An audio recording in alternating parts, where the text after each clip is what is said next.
My Life and Ethiopia's Progress, Chapter 49, Our Journey from Jerusalem to London. We had requested permission to go from Jerusalem to London, and after it had been granted, we arranged for the Empress and our family and the army commanders who had come with us to stay at Jerusalem. Accompanied by our sons, Crown Prince Mared Asmach, Asfawasen, and Makonnen, Duke of Harar, and our daughter Sahai, as well as by Raskasa, who had been appointed by us commander of the Northern Army. We went from Jerusalem to Haifa on the 15th of Genbat, which is the 23rd of May. There we embarked on the British warship Cape Town and sailed to Gibraltar.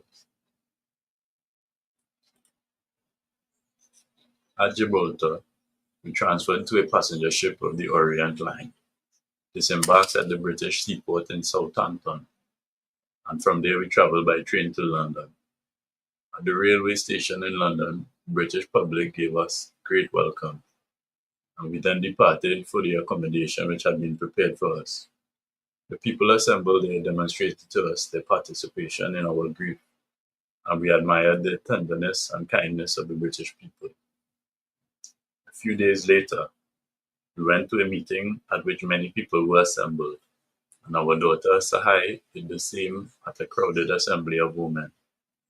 There we laid bare the acts of cruelty which Italy had wrought upon the Christian and innocent Ethiopian people.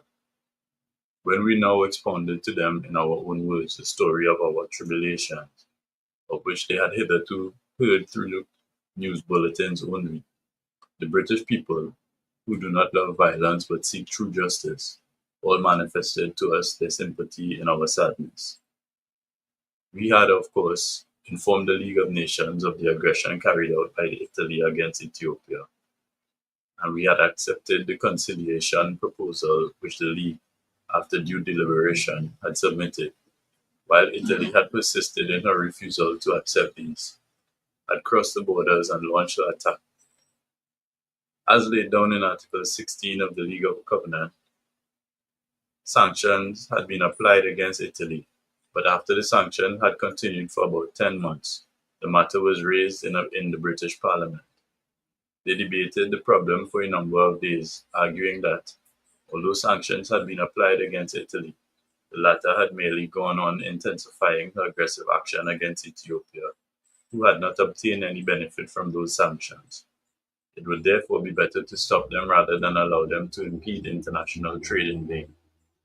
Subsequently, many on behalf of the people argued that as Italy went on intensifying her aggression, it was necessary to add further sanctions. But whatever the circumstances, government opinion is known to prevail over the people's views, and we thus learned of the decision to discontinue sanctions.